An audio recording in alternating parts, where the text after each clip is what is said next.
Hello, Ontario had an election. We have 2025, year 2025, and Ontario had an election. Why did they have an election? Well, we're going to talk about that next. Stay tuned.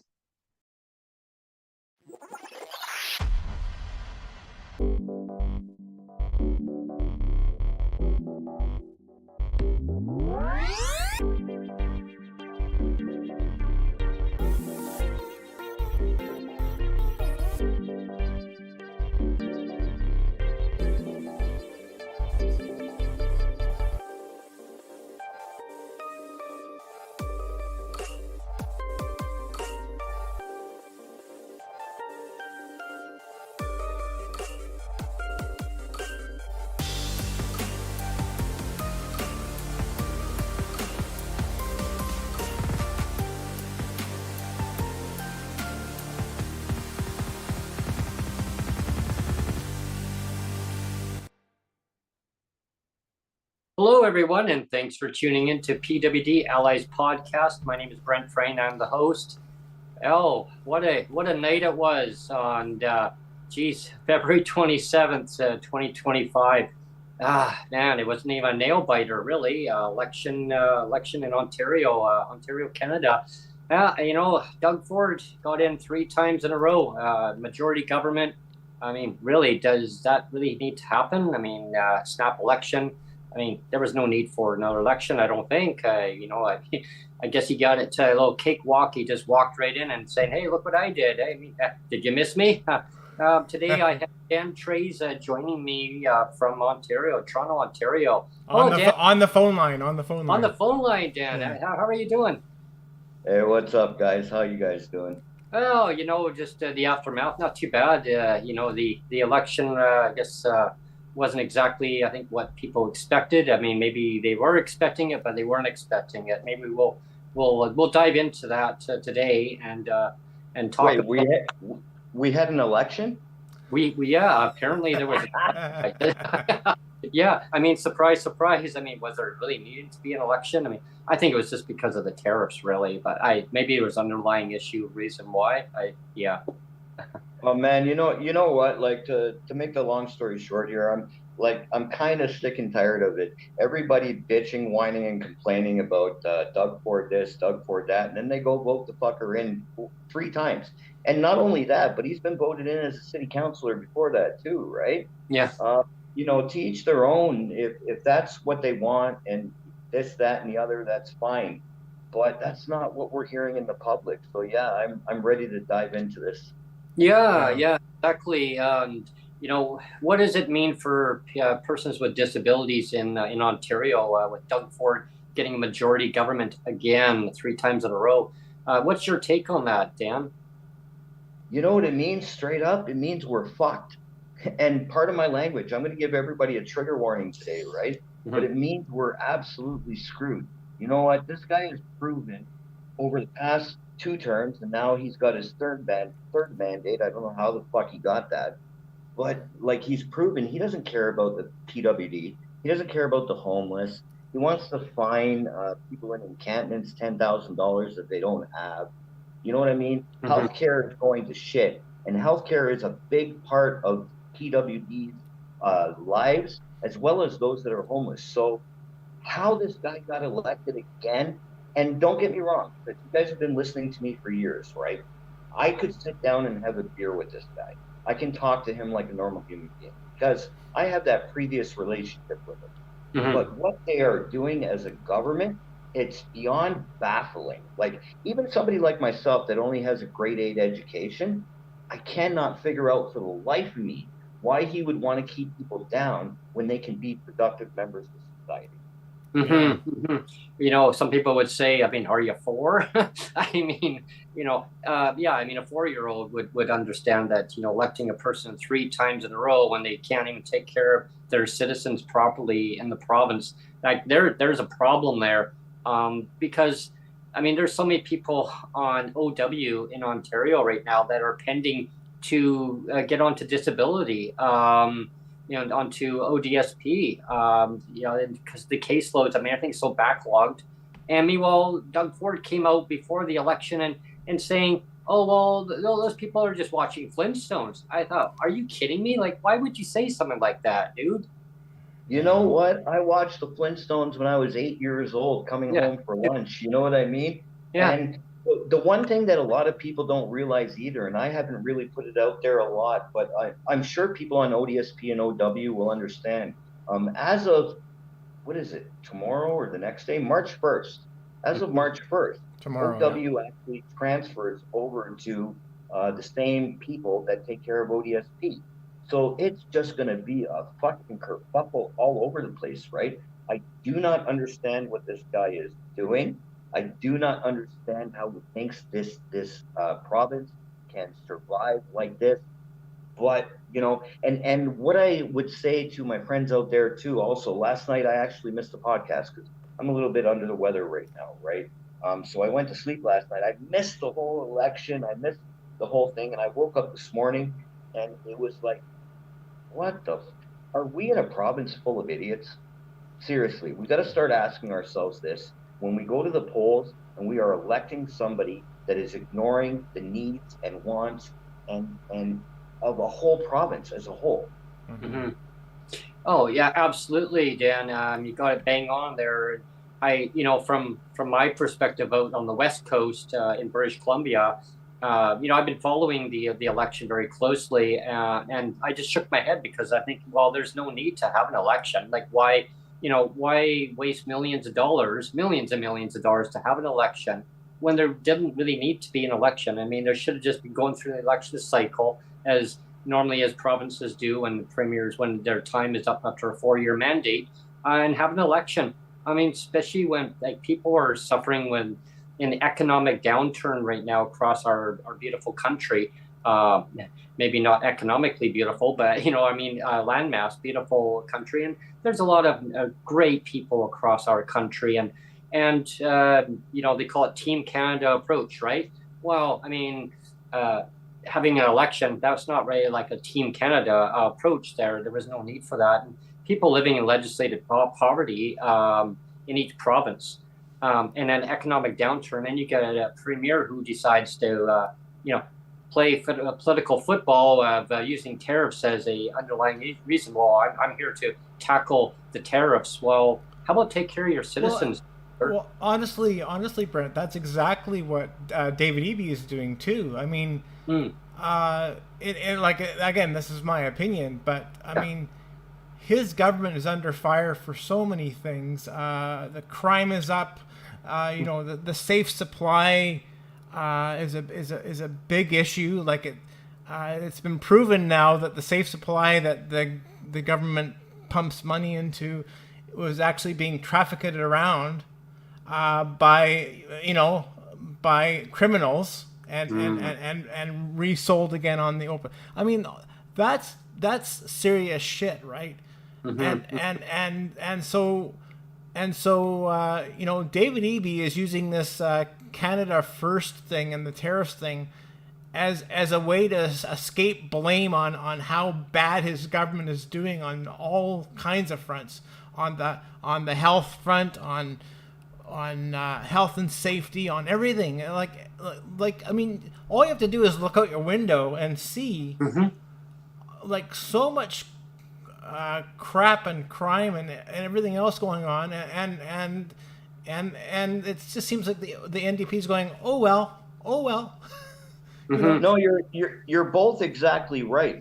But what I can tell you about here specifically in Toronto, Ontario, is that, okay, for example, I went to the polls, right? I went to do my duty to vote, and I get there, and even somebody like me that's a political nerd, I didn't know that we didn't have an NDP candidate. So I went there fully willing to vote for the NDP because neither other party were bringing anything to the table that was satisfactory to help the community as a whole. And when I got there, there was only a PC candidate, a Liberal candidate, and a Green candidate. Oh. What do you do, right? Like, what the hell do you do? Wow. Yeah, it's it's really amazing the amount of people that voted. I think the news hours and a lot of the stats showing 43.5% of people in Ontario voted. Yeah, it was less than half. It was 43 and a half. I looked it up, yeah. Yeah. It was 43 and a half, and it was better than we had the last time around, but you guys know me. You guys have known me for like 5 years now. I mean, I'm scratching my head going, what the fuck is going on here? I understand that people want a better economy. That's great. I want a better economy too. I understand that people want better roads and shit like that. I get it. But tunneling under the fucking 401, getting rid of the green belt, which is prime farmland for our province of Ontario to provide fresh fruits and vegetables and shit like that. You know, these ideas that come across and then people actually vote for him. That's the part that scrambles my mind. Like I said earlier, I could sit down and have a beer with the guy because I have a past relationship with him. Mm-hmm. But what he's doing to this province when it comes to like LTC homes, PWD, the homeless, the police, transit, it's mentally mind-boggling to somebody like me. Like, I almost gave up a couple of days ago on politics altogether. You guys know I'm all into it. I want to help the community because of what I've been given, yada yada, the whole sob story. But when push comes to shove, this election, I'm being honest with you and everybody else listening, this election drove me to the point of where I almost said, hey man, I'm gonna go fucking spoil my ballot, because like, it doesn't matter what I do here. This guy is going to get elected, and he did. And this guy is going to run bullshit on this whole province for the next 4 years. Him, Danielle Smith, Kevin O'Leary, all these fucking losers that are trying to push upon the Americans, because I have participated in some American podcasts too. And all these fucking losers pushing this idea, 51st state, blah, blah, blah. That's not helping us in any way, shape, or form. And that's what we have to look forward to for the next 4 years with Doug Ford. And that's what we're going to have to look forward to for the 4 years or plus with Pierre Poilievre. Mm-hmm. You know, I'm glad you mentioned Danielle Smith, the Premier for Alberta. I just came across an article last night. Actually, I was kind of scrolling social media, and it was brought to my attention of major cuts that are being done to AISH program in Alberta for people with disabilities. Like when I say cuts, I mean the base amount's not going to be cut. It just means cuts for going forward of giving a rate increase. So they're projecting it all the way until 2028, 2027, 2028 fiscal year based on their budgets. Why? Because they're waiting on the CDB to, and they're hoping that $200 up to maximum $200 per eligible recipient to get the CDB from the Canada Disability Benefit that's slated to be running out the door by July of 2025, but only to the recipients who have a DTC. Now, if they don't have that DTC, according to the article, is that the province says, well, yeah, if you don't have it, well, you're not going to get that, but you're not going to get no increase in your PWD income in Alberta.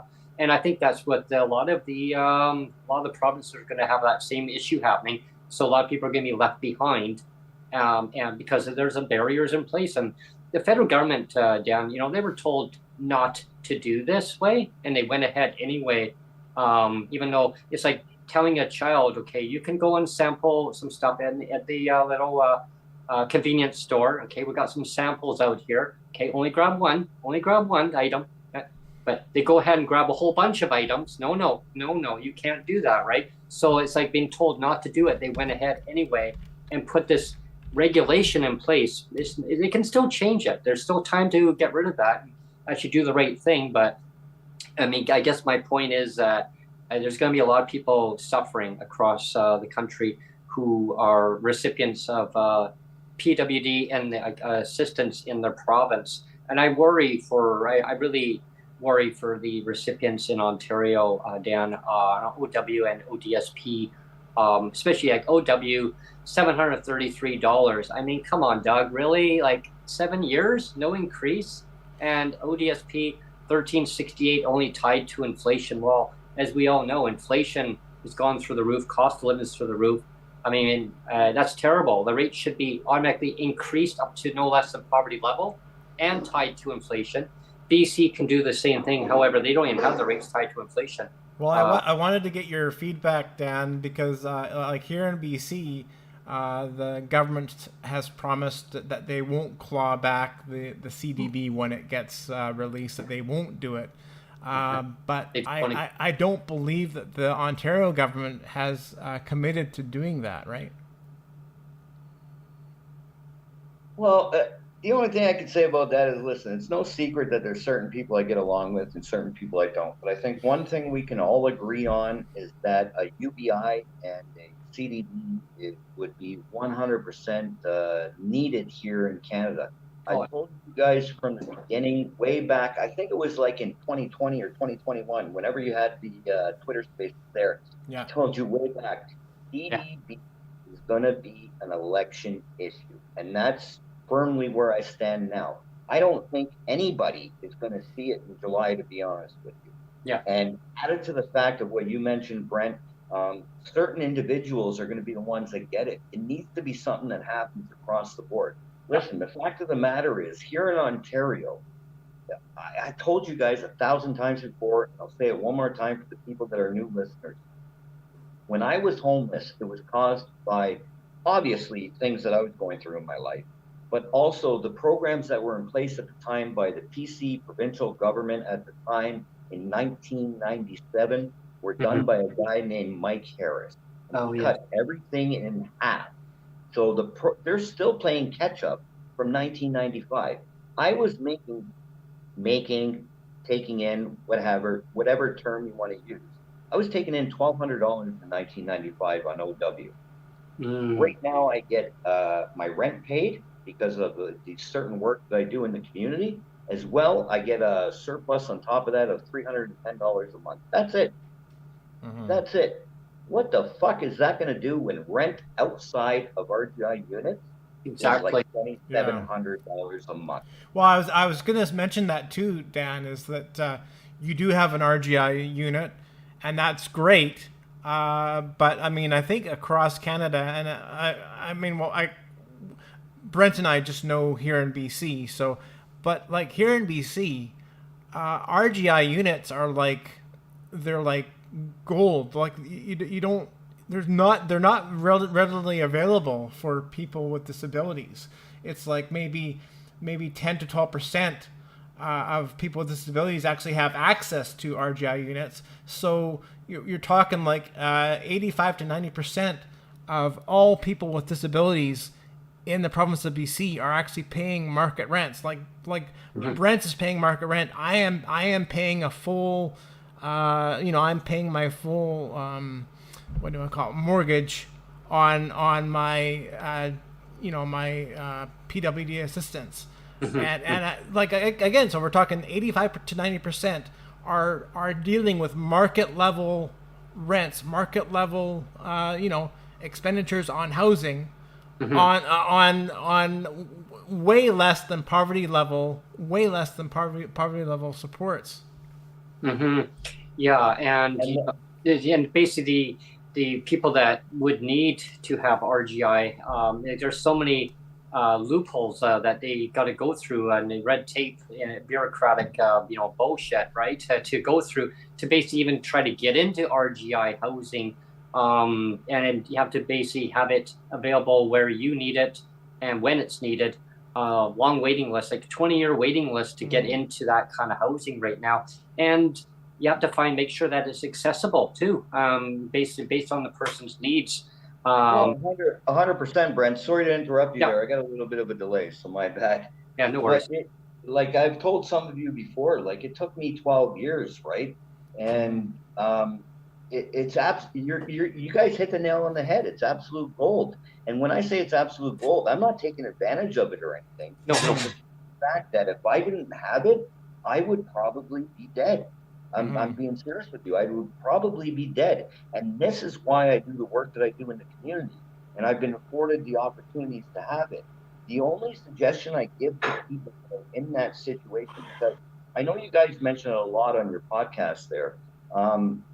Another problem with it is that if you're going to, bottom line is you're going to wait too long. And for some people, it's going to be a matter of life or death, right? if I could give it up to help somebody else, I would. But the fact of the matter is, there's so many of us here that need it. And what you guys mentioned, what I was going to say earlier, what you mentioned on your podcast all the time, is something that's very important. I cannot leave the province of Ontario if I want to keep my RGI unit, meaning I can't move to Alberta or BC and still keep my RGI status. It's an RGI status that's something that's a program for the province of Ontario only. So I don't know what the fuck they got to do across Canada to get their shit together and realize that people that are taking in $1,200, $1,300 a month on assistance can't afford $3,000 a month apartments. But it's come to the point now, and especially here in Ontario, where, hey, we got to stop bitching about Doug Ford because you motherfuckers voted him in. And part of my language, but I hold accountable each and every person that voted this fucker in. So stop bitching about him and start joining and try to come up with solutions that will have an effect for each and every person in the community. Yeah, it's having a status disability or RGI in Canada. I mean, we're all residents of the provinces that we live in, but we're all citizens of Canada. And I strongly believe, and I'm going to keep advocating extremely hard on that this year and going forward. I have been before, but really this year and going forward is really pushing the politicians to become united of recognizing that a person with a disability or the kind of housing that they need based on their income. I mean, it should be based on, or any citizen really, but I mean, if you're on low income, I mean, it should be, or just as who they are, I mean, it should be transferable across every province, wherever you are, to have that unified across that. Your PWD in BC, you should be able to go to Alberta, Saskatchewan, Manitoba, Ontario, et cetera, all the maritime provinces. Doesn't matter where you are, you should be able to just take that and be where you want to go and automatically get into the housing that best suits the person's needs. I mean, it's all the intra-provincial barriers. And as we've heard on the news lately, people that are following the podcast or watching your local media, your news stations, the rhetoric that they're talking now is about intra-provincial trade barriers. Of course, with the looming tariff stuff that's going on, right? I think it's a good wake-up call for the country. They call it Team Canada approach, right? Hong Kong, but well, yeah, in a bigger H. But sorry, Dan. But what I mean. But it's all that intra-provincial trade barriers. There should be no trade barriers. Like it just all that red tape. No more horn honking. No more horn honking. I think, honest to God, what it is listen. I accept the fucking results of the election. I don't drive. I don't have my kids living at home.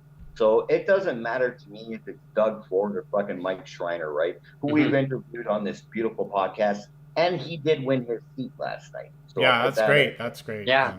Absolutely. I think there was 2 Greens that won. I'm guessing the other one is Ashland Clancy. But, other than that, people just got to come to the realization of the fact that they bitch, whine, and complain about this fucking clown for the past 10, 15 years. And then they went out and voted him in. So suck it up, Buttercup. Do what you got to do. And, I think it's really, and I'm not just blowing smoke up people's asses because I'm here or because yourselves or the True North Eager Beaver podcast is a great pod.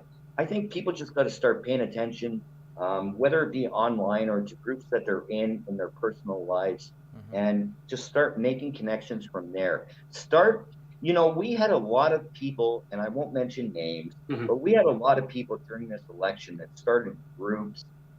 They wanted to get pods of people together to vote in a block and all this shit. And that's great. I feel for all that. But where did it get us, right?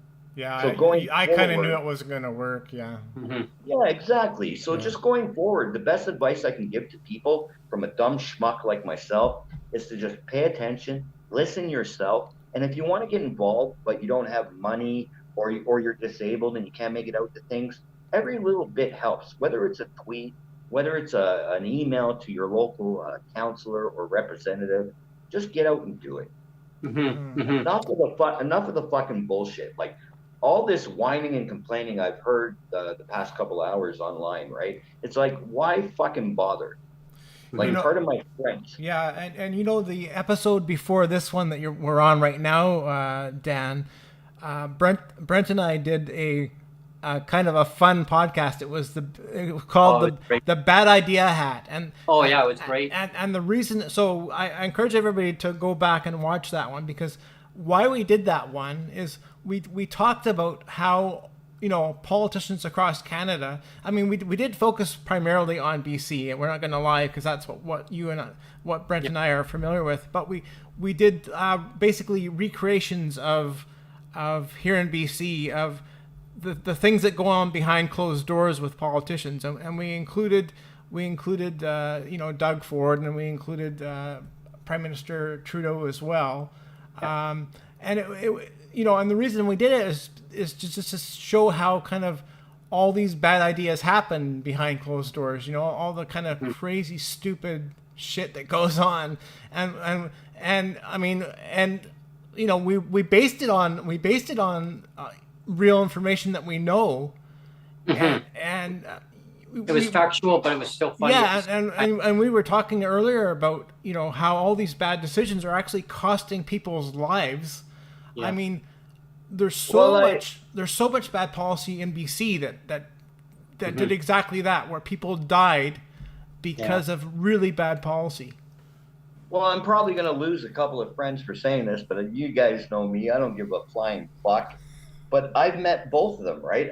Like I said, I first walked into Deco Labels and Tags in 1999, man. It's 26 fucking years ago.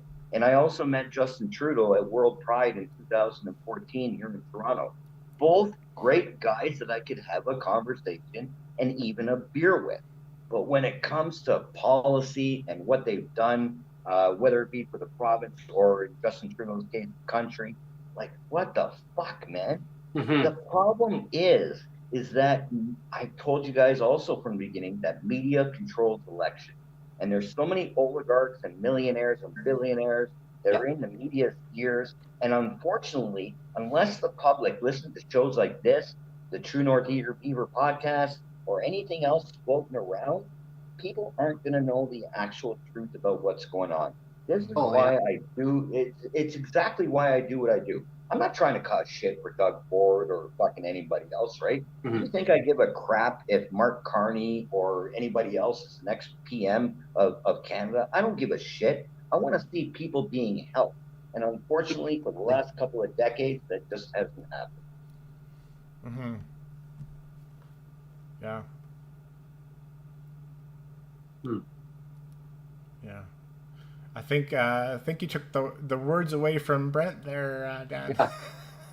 Oh, I thought he was frozen. I was staring at him. No. It was I was echoing exactly everything that you're mentioning. Like I was thinking exactly when you were talking about that. I'm thinking, wow, like it doesn't matter who gets in. It's about the policies on what the premier or prime minister or whoever is across the country on what the rhetoric that they want to put out there. It's like taking care of the citizens in your province or across the country. It doesn't matter who gets in, everybody. It's holding them accountable. If they want to run for office, they have to be held accountable. And but if they're not being held accountable, well then, we're going to get the status quo. We're going to keep getting the same thing. I mean, one thing that I forgot to include in our little skits that we did on the Bad Idea Hat, our recreation, I wanted to include, and I forgot. I don't know why, but one of the things I wanted to include was talking about mandate letters. Yes. Administrative mandate letters. I was going to say, things like the Ministry of Social Development. Are you aware of mandate letters? do you know what mandate letters are? Of how the mandate letters spell out the responsibility of the government to look after the most vulnerable? I wanted to actually add a little bit of that in there. I forgot. Yes. But I mean, it's mandate letters. Yes, the mandate letters. Yeah. They basically just a bunch of gibberish stuff. They're Neil. The mandate letters. They actually tell the minister of common sense. Like, thank you for mentioning that, because that mandate letter is telling the marching orders. So I'm telling that minister what I expect them to do. Really, it's kind of like lemons. Lemons, you squeeze the lemon and you got to get all that juice out, right? Well, listen, I can tell you, sorry, Brent, I don't mean to interrupt you, but I'm going to forget because I'm having fun with this. Yeah. But I can tell you, mandate letters, excuse me, I'm coughing. Mandate letters mean bullshit, okay? I can't go into any real detail. I don't know if I told you guys or not, but I sit on a board of directors of a health team here in Toronto that has a mandate from both the province and the city. And the letters that come through that we have to make decisions on are totally different than the outcome of what happened. So mandate letters, you might as well take a number 2, wipe your ass with them, and flush it down the toilet. Oh, man. Yeah. Oh, yeah. I remember those mandate letters. I mean, they don't mean nothing. I mean, exactly. Just use it as number 2 and just wipe your ass with it, right? Because they don't mean anything, Minister. To me, I could just blow my nose with it, really, and say Kleenex, right? And just throw it up and file it under G.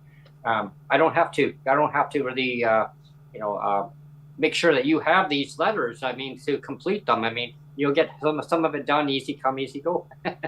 Yeah, but it's crazy to me, right? Because again, we've talked about the fact that that our own government system is based on the system in UK, and the way the UK does it is when they have a new session of government, they release all of their they just spell it out at the beginning, like, this is all of the bills. This is all of the bills that we're going to be releasing this year, and they give a little blurb on every single bill that they're going to be releasing this year and this first session of government, and we don't do that here, and it's just like, I noticed that. Why, like, because it's all like a bunch of secret bullshit. Like, it's just like, we'll do this bill today, and like nobody will know about it. It'll be it's kind of like a surprise. It's like an overview of these are the bills that we're going to be introducing, and so the public know. Oh, okay, this is what they're going to be working on. If they don't get to some of the bills, at least people know these are the ones that they were going to be getting to work on. If they called a snap election or something, go, oh yeah, I don't want to get someone that's called a snap election. Nothing to see here, folks. Well, the public for sure needs to know too. But I'm talking to even like the opposition government. I mean, the opposition governments don't even know like what the hell is going on because they're in the dark about all these. It's like they'll just like randomly like, hey, let's table this bill today, and like opposition governments are going, well, what shit? Like, Listen, here's the problem, okay? I'll tell you guys straight up. I'll tell all the viewers and listeners straight the fuck up. The problem is everybody and their grandmother, all 3 of us here today and every other fucking Canadian, 40 plus million, knows that if they provided healthcare, if they provided proper education, things for the homeless, things such as no clawbacks, shit like that. If they did all that and then did all their dirty work behind the scenes, nobody would give a flying fuck. The problem is all governments on all 3 levels have figured out that they can get away with this. And not only that, but they don't have to respond to the fucking public. They can do whatever the hell they want. And they're not being held to account for what they are doing. It's unfortunate that nurses had to fight for what they had to get. It's unfortunate that the homeless, I don't even get how this is going to happen, but how the homeless are now being fined $10,000 for sleeping somewhere because they have nowhere else to fucking sleep. Yeah. So I don't get what they're not understanding. If they just took care of the basic need of each and every Canadian, the other bullshit will handle itself. Yep. Yeah, bingo. Exactly. Yeah, basic needs have to be met, and fining $10,000 per homeless person because I mean they just want a safe place and maybe they're cuddled up in an area that they feel safe. I mean, around, maybe other family, maybe their family, they're all kind of huddled up into an area and they feel it's safe. And then the city bylaw officers come by. Nope, you need to move on. Well, this is my home. This is my home right now. Well, no, you can't be here. During the daytime, you can't be here. You can come back here nighttime, but during the day, don't clean up. And then they don't, and they throw all their stuff, all their belongings in the garbage. Mm-hmm. Like what the fuck? I think I've said it to you guys before. Bottom line, long story short, here's what happens. Doug Ford rolls in. He finds every homeless person from Toronto to fucking Hamilton, right? Oakville, London, everywhere, right? You find them $10,000. We all know that there's no fucking homeless person that'll pay a $10,000 fine. Oh, exactly. So what happens is now the Ontario government has, for the past couple of years, has had the ability to put can you hear me still? Yeah. Mm-hmm. Sorry, guys. So they have the ability to put a lien on your income tax. So, for example, myself right now, I have fines from 22 years ago that they're collecting on, right? 2002, right? So 23 years ago. And that's great. They can collect on them because I owe them. That was me, yada, yada, done deal. But they have a hold on my income tax return. So any work that I work in the next whatever rest of my years in my life is going to be taken away until those fines are paid off. So what fucking homeless person do you know that's going to be able to get out of the rut that they're in, so to speak, if this is what's going to happen? Yeah, exactly. It's like kicking them when they're down and then punish them because they're being homeless. No fault of their own. I mean, there's so many reasons how people become homeless. I mean, the building could have burned down. Building could have been sold, condemned. There's so many reasons. Rent evictions. I mean, that's huge. There's so many reasons, or market rents. Rents are so high. I mean, people can't afford these market rents, and so they become homeless. And then the city punishes them for being homeless, and then they get a fine on top of that. Now all their money is getting paid to pay back a fine. So now they don't have money if they do find housing. They can't get into that housing because now basically the amount that they got to pay, it just comes off that pay, and now their credit is shot because now they haven't paid, so now that reflects negatively on them too. So it's like they punish a person for being who they are. Like I don't know. Well, last year they took $2,300 off me, and I had 2 years. Yeah, I had 2 years to collect. Right, I had 1 year that was the work year, and I had another year that was on assistance. Okay. Yeah. And the fact that they took that from me, that's okay, whatever. I owe the community that because, you got to pay your dues. You got to be a man or a woman. You got to, so to speak, quote unquote, man up, pay your dues, right? Yeah. So take that from me, great. I'm going to survive because I have an RGI unit. That's the only reason. Anybody else that would have been in the situation that I'm in would have probably become homeless. And people call me crazy for saying this, but they don't know because they don't understand. I'm glad that I went through homelessness at the young age that I did.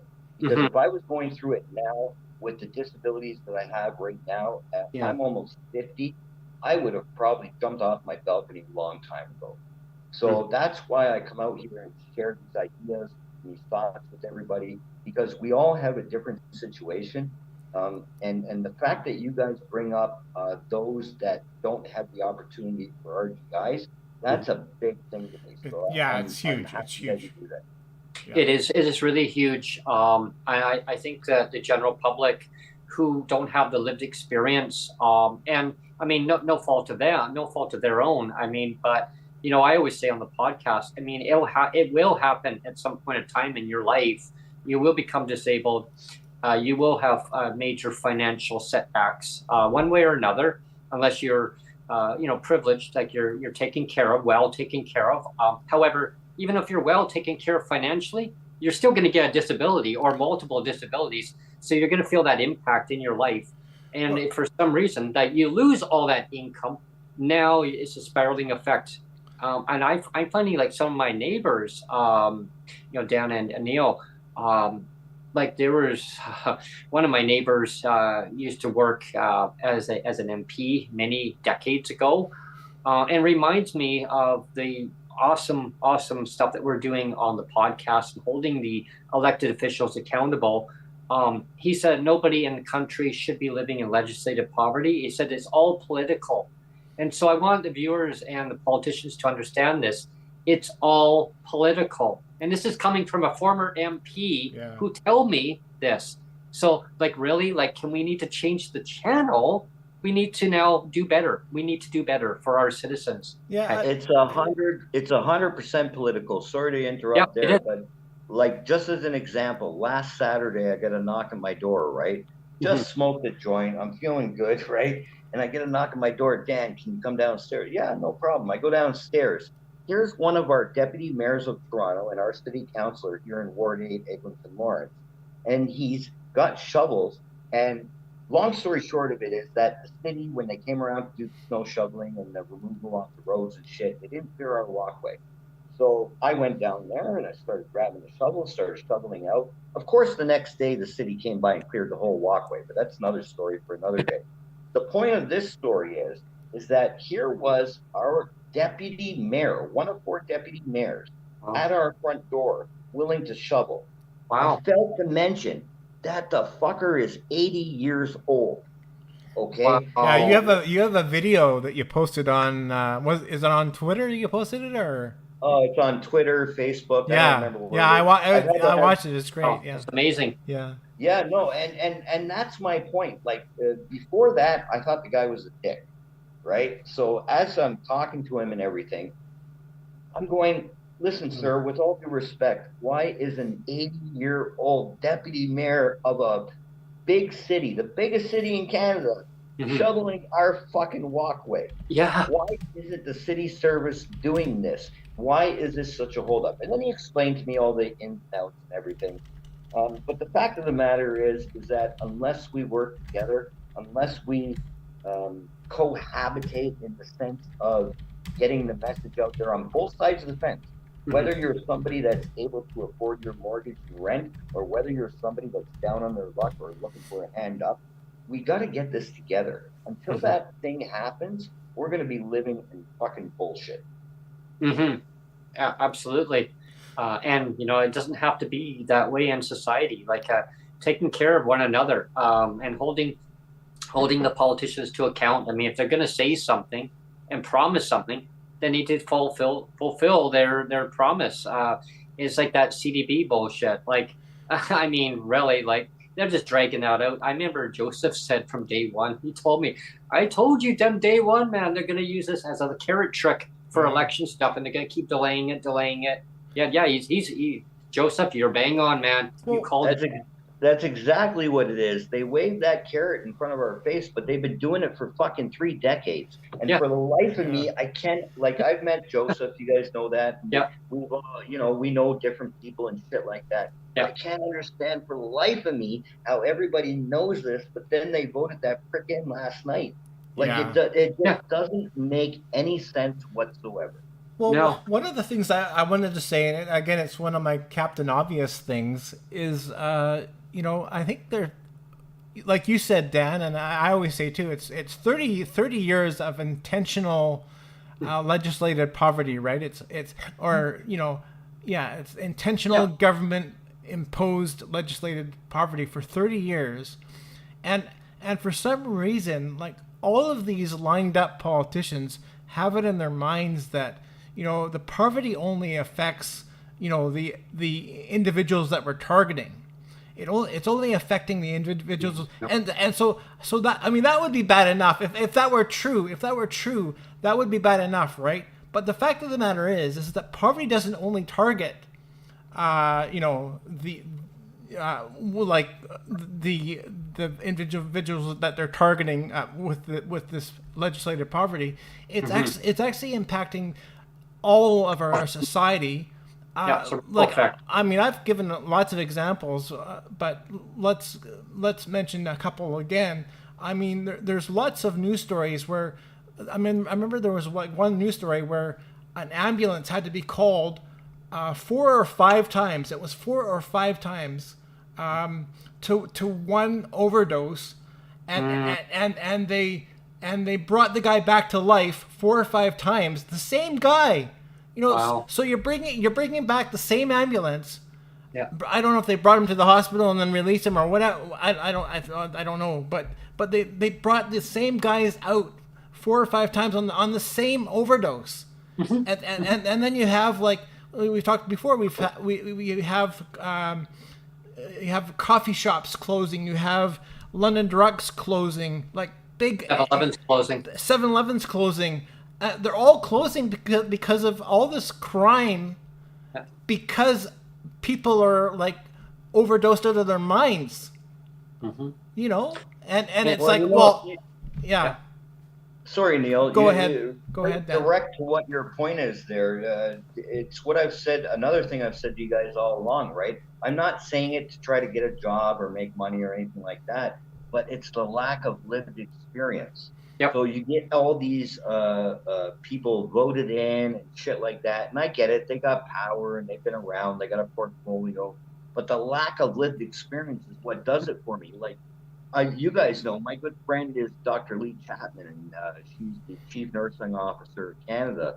And her brother was lost on the streets back in, I think it was 2015. And she was a pro supporter of these safe injection sites and shit like that. And I have mixed emotions about those. But when I heard Doug last night giving his acceptance speech, and he was talking about them like he was saving, he said specifically saving daycares and schools. Like, what the fuck? These people don't have the right to exist in public. Like, there is far more alcoholics and drug addicts in regular everyday homes than there are in any safe injection sites or recovery centers or anything else. So it goes back to what we've said all along. Everybody's got to fucking work together.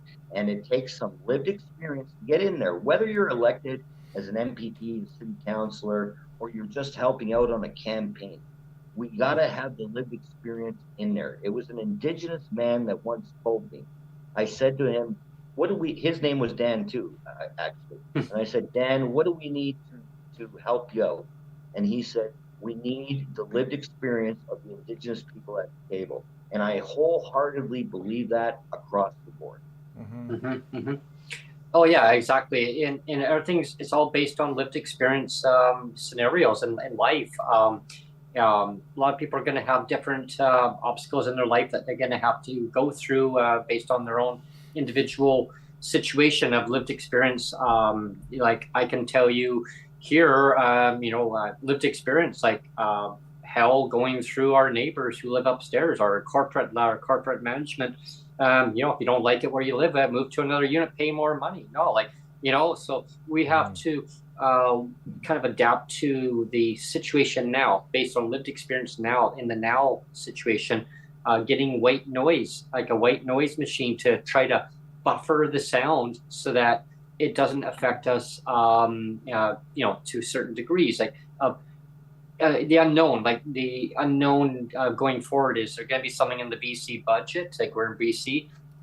I don't think so. I think it'll be zero. I think it'll be $0. We'll find out pretty soon. It's like 4 days from now. Dan, they have 47 MLAs for the governing party who got reelected. Slim majority government, but they all got $60,000 pay bump on top of their base salary of $119,000 each of them. 60,000. I mean 60. And 18,000 for all the other ministerial staff underneath them. And then they say, well, we don't have any money. Well, hello. That's just for one party. I've never in my life, and Premier Eby deliberately invented jobs. He basically invented jobs for certain people so that everybody would get the pay bump, right? There's not one person that was left out of the pay bump, right? Everybody got one, so he invented jobs for people just so that they could, arbitrarily inflate everybody's take-home pay. Yeah. As an MLA. Yeah, go ahead, Dan. Is Sonia there? She's close by. Okay, so you guys remember the building, that Ontario legislature that we all stood in front of, right? Yep. Each one of those mofos get $2,300 a month for their rent. Wow. Wow. While people on ODSP and OW and what have you, whatever, get less than $1,000. Are you fucking kidding? That's like ours here. Yeah. Exactly. And I'm not saying they don't deserve it. Like, don't get me wrong. If somebody is elected and they got to relocate and get a bursary for the rent or whatever, that's fine. I get it as long as they're doing their work. But unfortunately, this fucking government, and I can't even talk about it after this. After this podcast, like seriously, I'm not going to be talking about the Ontario election anymore because quite simply, it's straight up. I don't care about the excuses. I don't care about somebody, this, that, or the other. I don't give a fuck. Like 43.5% of the people voted, and they voted this motherfucker in. Yeah. And you know, they I always say you get what you vote for. You know, if you don't vote. I mean, then this is what happens. I mean, if you don't vote, you don't have the right to bitch and whine and complain. Okay, it's that simple. And if you want to vote for Doug Ford because you love the PC party, like I said earlier, if you want a better economy and all that bullshit, and that's what affects you, I'm all for it. Like I accept it, right? I might not vote for him, but I accept it because we live in a democracy. Once you start like bitching and whining and complaining, and you don't get out and vote, and when you do get out and vote, you vote for the fucker you're bitching and whining and complaining about, that's when the gears turn off. And I don't care about your gas prices. I don't care about your tunnels. I don't care about none of that bullshit anymore because none of y'all are caring about PWD. You're not caring about the homeless. You're not caring about bettering our healthcare system. You're not caring about any of that. So, you know, it is what it is. Well, especially when I saw on the platform there was nothing under the PC party, zero, like nothing, zero. There was nothing under the platform for PWD, ODSP. But the other parties seem to have like a little bit of percentage here, double ODSP in their second year. Like they're kind of like a little pattern there, but nothing under Doug Ford, like nothing under the Conservatives. And I thought, sorry, Brent. Bonnie Crombie did during the election promise to double the ODSP. Mike Schreiner also, as you know, did. He's been a fan of that from the beginning. Oh yeah, staunch supporter. Him along with what's his name, Mike Maurice, and the rest of them up there. But when push comes to shove, anybody that knows anything about political politics here in the province of Ontario knew what was going to happen. This prediction was straightforward. You know, the fact of the matter is the people of Ontario voted him in for another mandate. And whether you like him or not, you got to deal with it. So you got a choice to make. And it's like I've said from the beginning as well, you also have to decipher between where you want to be in life. Do you want to join this guy and make him feel like he's doing everything right so we can have everything right? Or do you just want to sit here and go, wah, Doug Ford's in, wah. So my suggestion to people would be to, and I know it's been done before, but write him. And as much as you're going to hate me for saying this, even possibly join the campaign because he's going to be campaigning for the next 4 years anyway. So join the campaign to ensure that the rest of us get what we need in order to be productive members of society.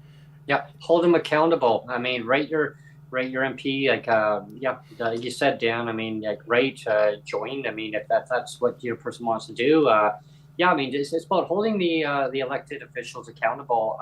Because if you don't hold them accountable, they're just going to keep on doing status quo, and it's like wax in the ears. They don't hear anything. They only hear what they want to hear, and that's unfortunate. I did want to go back to. I mean, we're not or going to bees down the throat, you know. I did want to go back to what we were talking earlier, but I'm not going to mention any names. I'm not going to mention any names, Dan, at all. But there was quite an elaborate campaign on Twitter to unify all these disabled voices. I mean, it didn't come from us; it came from somebody else.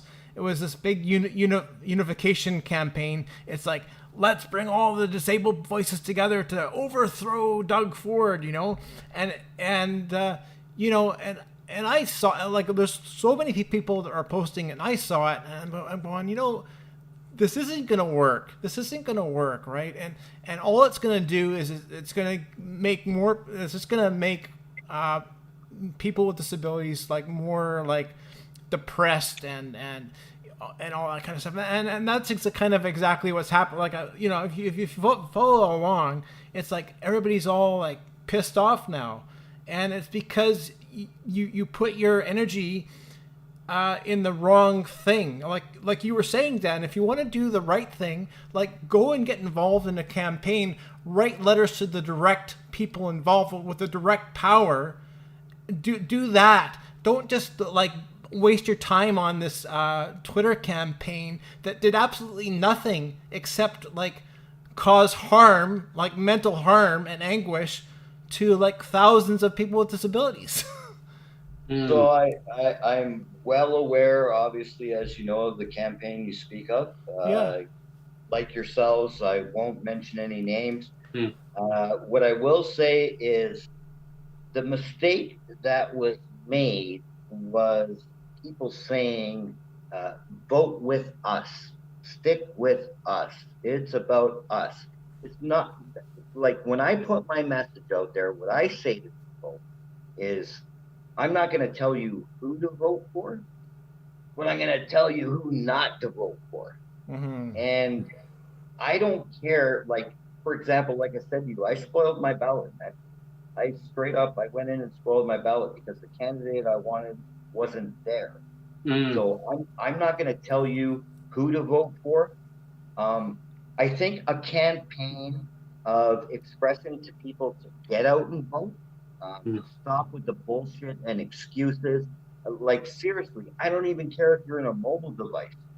Straight up, there's a way to get a hold of somebody, or to get your mail-in ballot done, or to get somebody to deliver your ballot to one of those yellow boxes here in Ontario. So yeah, I think that particular, or any other campaign that's similar, is great to get people together to vote. But the message that was put forth there was, vote with us. Vote with us. The messaging was wrong. The messaging was wrong. Yeah, and that's what I don't go with. I understand there's political people involved, community members, groups, whatever, that are going to try to get involved within politics to get their message across and everything. And whether they're right or wrong, that's okay. That's their right, as long as they're not breaking the law. But yeah, you're exactly right, Neil. The particular message that was put across was what the mistake was. I don't think it would have changed anything. No, it wouldn't have. But it did cause harm. I think, like mental harm and anguish. Is the end result, because you're basically giving people false hope instead of empowering them and saying, go out and vote. Like, just go out and vote and write your letters to MPPs and all that kind of stuff. Like, things of empowerment, like do that rather than like get your false hopes up on like join our campaign and vote this way. It's not. Yeah, no, I 100% agree on all of that. Like, again, it's not. I'm not going to sit here and bash anybody that's not here to defend themselves, right? But I 100% agree with you.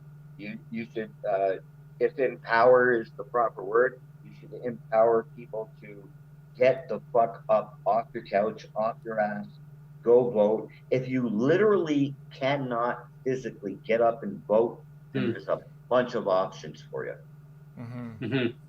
Yeah, there's definitely options to vote. I mean, write your MP. I mean, there's like so many different ways of getting out there. Like saying, well, if I don't have transportation, or mobility wise, there's options where you can channel to make the arrangements to get out there and vote. I mean, it's like in BC, they have those kind of options set up too. I know in Surrey Guildford, Neil, just for instance in BC, we know what happened there. Yeah. That's a whole other podcast, Brent. We're actually at the end of this one, so we should wrap up. Yeah. Well, Dan, like always, always a great pleasure having you join us on the podcast, especially on today's episode, talking about the repercussions of the breakdown of people electing Doug Ford in for a third term, and how the impact is going to affect people with disabilities and people on OW, the healthcare system. I mean, you name it. It's a whole ripple effect across the nation, in Ontario nation, that is, Ford Nation. Doug, recognize the people in your jurisdiction, in your province. Take care of the people on OW. Take care of the people on ODSP. Give them a rate increase up to no less than poverty level. I know you can do it. I have faith that you can do it. It's all politically driven. Just, you know what? Just do the right thing, sir. Right? Do the right thing. Take care of. Show leadership that you can actually take care of your citizens. I mean, maybe other provinces will follow suit, and they'll say, "Hey, this is a great idea." Maybe other premiers will say, "Hey, Doug can do it. We can take care of our citizens too." Nobody should be living in legislative poverty anywhere in Canada. Period. End of story. Mm-hmm. Done. Yeah. Listen, guys, it's always a great conversation. I appreciate it. And I'm going to do something that I've never done before, but like, Doug, I know I'm going to send this shit to his office, okay? Yeah. I know you're going to be listening, Doug. Bottom line is, brother, 1999, I walked into your company as a guy fresh out of fucking jail, and you guys gave me a job and an opportunity. Remember that as you go forward with your third mandate from a province that you don't deserve. I really think you don't deserve it, Doug. But I'm telling you, I will be there to help you if you need help with the homeless, if you need help with the PWD. I will be there to help you, because bottom line is, the fucking line that started at the beginning of COVID, we're all in this together bullshit. Mm-hmm. We are all in this together. There is, I don't know how many fucking stupid idiots that went out and voted for you last night. Make it happen, bro. I'm here to help. Mm-hmm. Very well said. Dan, very well said. Doug, it's all about lived experience, right? I mean, be in the shoes of that person. Just mentally put yourself into the shoes of that person, what they're going through in that moment of time. Just imagine yourself in that moment of time. What would you do in that moment of time? Say you lost your housing, Doug. Just say you had no financial privilege around you, and all of a sudden you lost your job. You lost your housing. What do you have? You're homeless. What would you do? Well, I mean, that's what I guess I want to tell people in general when they're watching the podcast. Be in that moment of time, because it can happen. I know. I've been through. I've lived that lived experience myself. Sonia's been through it. Dan, I mean, I know you've been through it. And I mean, it was a wake up call. Like, wow. Like, I'm going, okay, I have no keys. First time in my life. Oh, I have no keys to a place. Oh boy, I have no address. Oh, this is not good.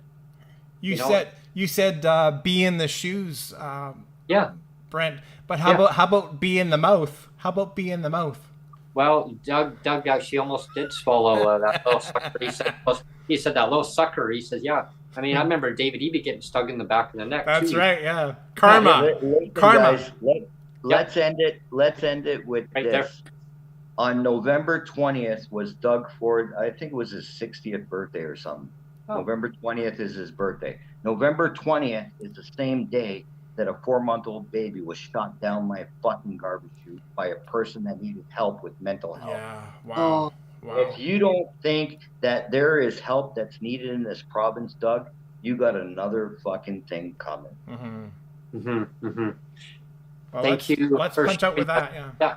Thank you for sharing that. And Doug, I hope that you're really paying attention to this. Mm-hmm. You have a chance to change your mandate going forward in your third elected majority term.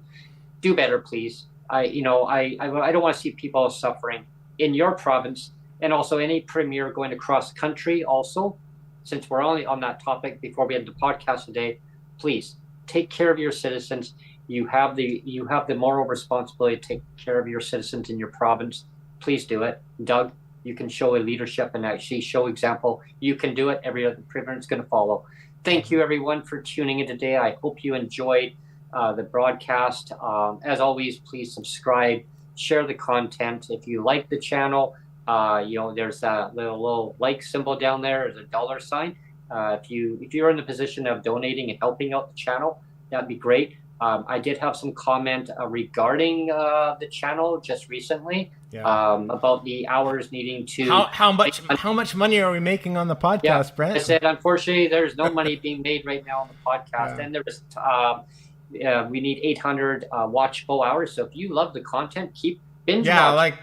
Just binge watch about four or five episodes, and that'll get us up. Yeah, I did. And any of you watching this, I make no money off this. I encourage you to get what you can at any time to these guys. They do put on a good show, and they do get the word out there about PWD issue. Yeah, sometimes I'll go and binge watch some of my Breaking with Brent or my Trump. I'll just kind of look back and that was pretty funny. I'm like, but, definitely subscribe, watch, and share the content. If you'd love to come on the show, talk about your lived experience, what you're going through, and what do you want to see going forward about holding the politicians accountable. Talk about it. Let's make change happen. Let's change as a ripple effect throughout society. It benefits everybody when everybody is able to put something back into society, back into the community that they live in. Let's get rid of interprovincial barriers where people can actually live in the area that they want. They can be able to take their PWD status across our country, our beautiful country. Let's make that happen. Let's make 2025 and going forward a reality for so many people. Because you are who you are in the country. You should be able to live wherever you want to live in the country, not based on what the province says what you can and cannot do. Thank you again, everyone, and thanks, Cheers. Dan, especially for you for joining me today on the podcast. Look forward to having you on again very soon. Thank you, everyone, for tuning in. Bye. Have a great